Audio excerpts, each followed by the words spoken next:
Saudara pendengar, selamat bertemu kembali dalam permenungan rohani berdasarkan perikop Kitab Suci. Bersama dengan saya, Pastor Leo Sipahutar. Permenungan ini saya beri judul, Aku akan memberikan seorang penolong lain. Selamat mengikuti.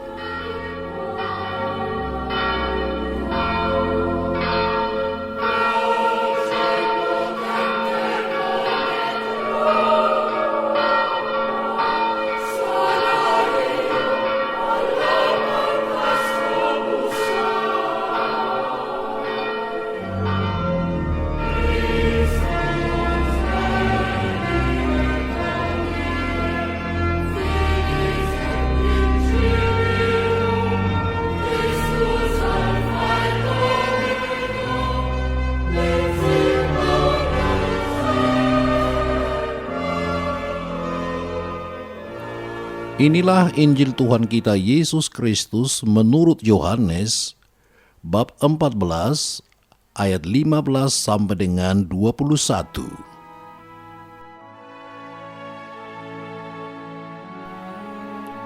Yesus bersabda, "Jikalau kamu mengasihi Aku, kamu akan menuruti segala perintahku.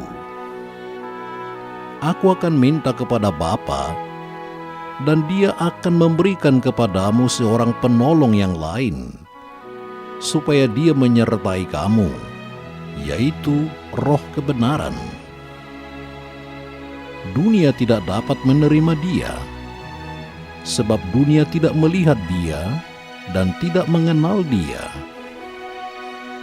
Tetapi kamu mengenal Dia, sebab Dia menyertai kamu dan akan diam di dalam kamu. Aku tidak akan meninggalkan kamu sebagai yatim piatu. Aku datang kembali kepadamu. Tinggal sesaat lagi, dan dunia tidak akan melihat Aku lagi. Tetapi kamu melihat Aku, sebab Aku hidup, dan kamu pun akan hidup. Pada waktu itulah kamu akan tahu bahwa Aku di dalam Bapa-Ku, dan kamu di dalam Aku, dan Aku di dalam kamu. Barang siapa memegang perintahku dan melakukannya, dialah yang mengasihi Aku. Dan barang siapa mengasihi Aku, dia akan dikasihi oleh Bapa-Ku, dan Aku pun akan mengasihi dia, dan akan menyatakan diriku kepadanya." Demikianlah sabda Tuhan.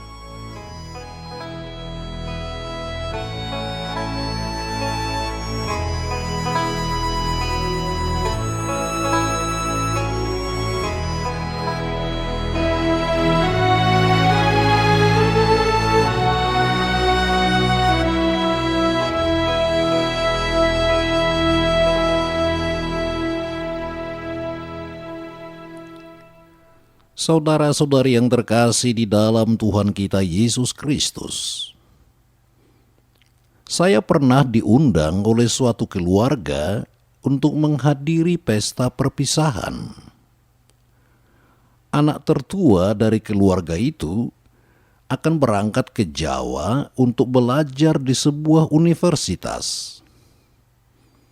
Karena dia itu anak sulung, dan lebih lagi, baru kali ini keluarga itu memberangkatkan seorang anak pergi jauh untuk sekolah, maka orang tuanya mengadakan pesta untuk memberangkatkan dia.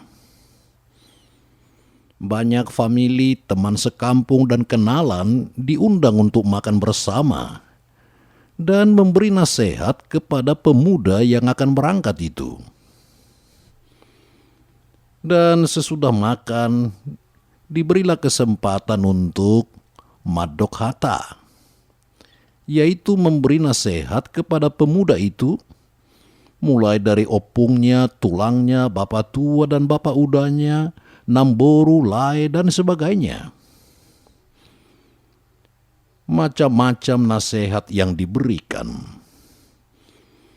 Tetapi pada umumnya isinya sama, yaitu kalau kamu nanti di Jawa sana, kamu harus rajin belajar. Pandai-pandailah membawakan diri. Jangan kamu memboroskan uang orang tuamu. Dan jangan lupa ke gereja.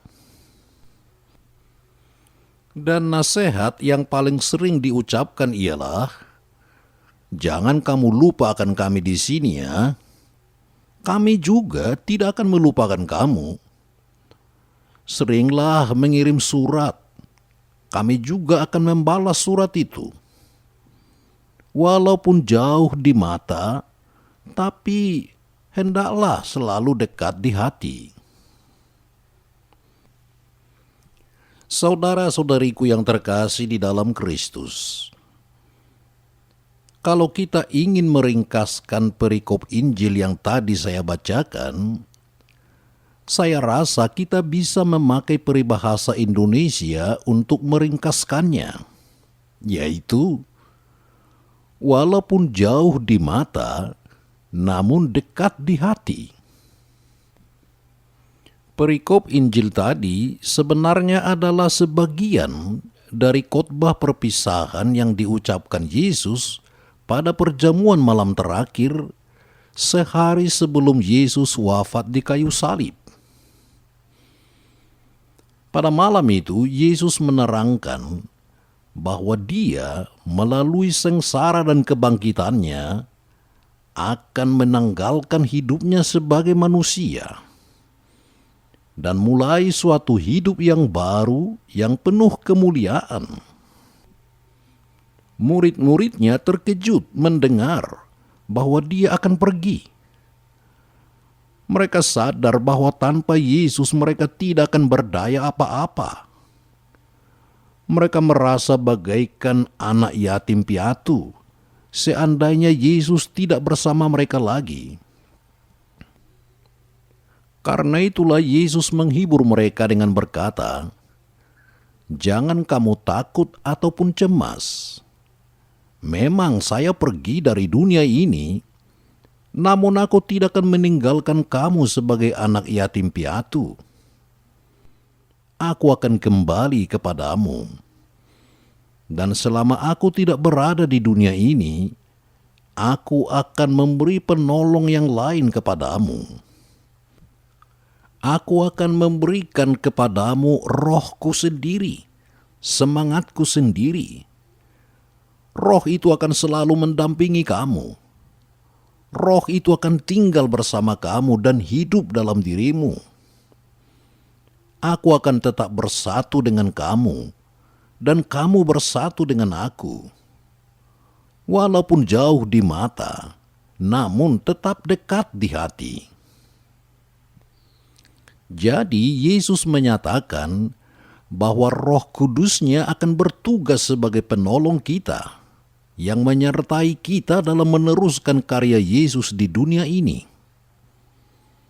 Yesus sadar bahwa Roh Kudus itu sangat kita butuhkan, sehingga tanpa Roh Kudus itu kita memang tidak akan sanggup berbuat apa-apa sebagai pengikutnya.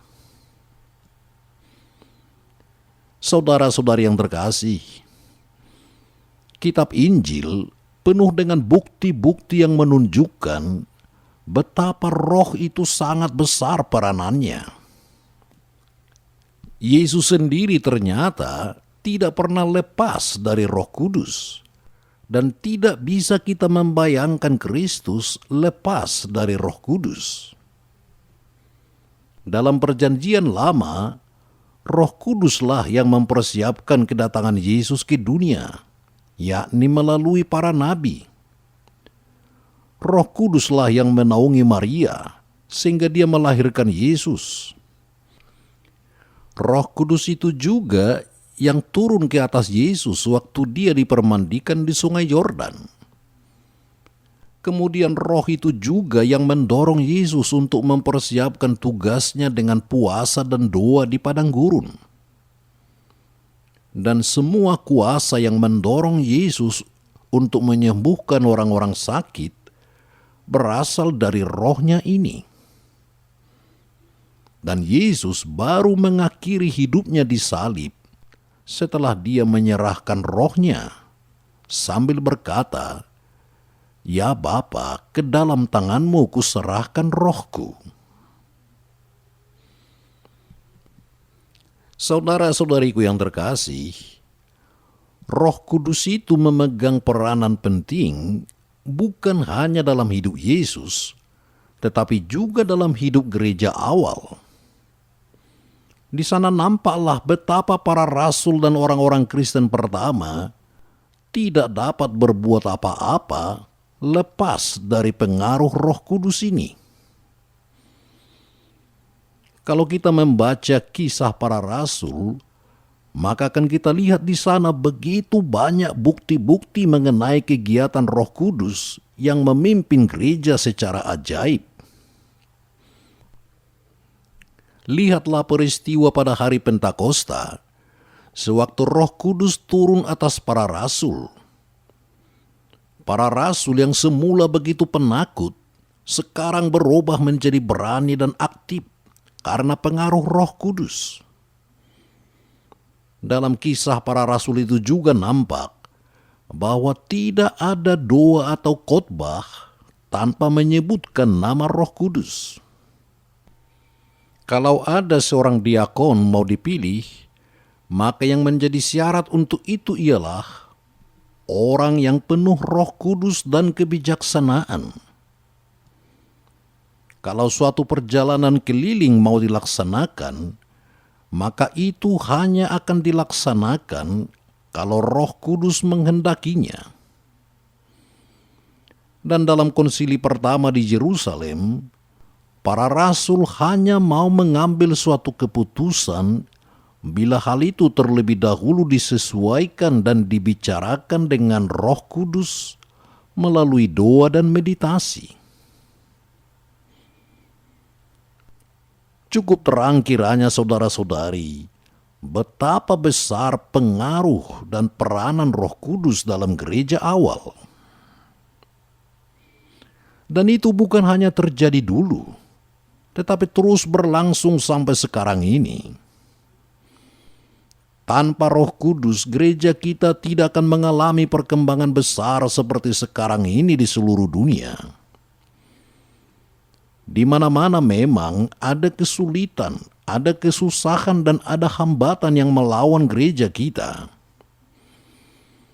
Tetapi berkat pertolongan Roh Kudus, kemajuan gereja terus saja berlangsung sampai hari ini.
Saudara-saudariku yang dikasihi Tuhan, Roh Kudus itu bukan hanya penolong dan pembimbing bagi gereja keseluruhan. Roh Kudus itu juga menjadi penolong dan pembimbing kita masing-masing. Hakikat hidup seorang Kristen tidak bisa dipisahkan dari roh itu. Tanpa Roh Kudus, iman kita tidak mungkin hidup. Kita harus selalu membuka hati agar roh Tuhan memimpin dan mengarahkan kita pada jalan yang benar. Bagaimanapun juga kita membutuhkan pertolongannya. Memang saudara-saudari, manusia modern sekarang ini semakin lama semakin sedikit membutuhkan pertolongan. Manusia semakin tidak takut lagi akan kekuatan alam, sebab sudah bisa dikuasainya. Manusia makin berhasil menundukkan bumi, menundukkan air, tenaga atom, dan ruang angkasa dengan kemampuannya sendiri. Tanpa bantuan Tuhan, manusia sudah bisa mengatur produksi, mengatur peredaran uang, mengatur perdagangan dunia, bahkan sampai bisa mengatur kelahiran manusia baru. Ya, di mana lagi manusia membutuhkan pertolongan Tuhan? Memang nampaknya manusia sudah mampu menguasai segala-galanya tanpa bantuan Tuhan. Tetapi walaupun demikian, sampai sekarang manusia belum sanggup memecahkan problem jiwanya sendiri. Justru mengenai dirinya sendiri, kita manusia ini tidak berdaya. Semua bisa diselamatkan manusia, tetapi tidak kuasa menyelamatkan jiwanya sendiri. Dalam hal inilah kita harus menyerahkan diri ke tangan Tuhan. Kita butuhkan pertolongan dan bimbingannya. Kita butuhkan rohnya. Sebab hanya roh Tuhan inilah yang sanggup membawa kita kepada kebenaran, yang mengantar kita pada dunia bahagia yang sebenarnya. Saudara-saudariku yang terkasih, hari Kamis yang akan datang, kita akan memperingati dan merayakan bahwa Yesus naik ke surga. Dia pulang kepada Bapanya, tetapi Dia akan memberikan kepada kita penolong yang lain, yang tetap mendampingi kita. Itulah rohnya sendiri, Roh Kudus. Maka dalam perayaan Ekaristi yang kita rayakan, marilah kita menyadari kembali bahwa Yesus selalu ada bersama kita melalui rohnya. Dalam perayaan Ekaristi kita dapat mengalami dan menghayati bahwa walaupun Yesus jauh di mata, namun Dia tetap dekat di hati kita melalui rohnya. Amin.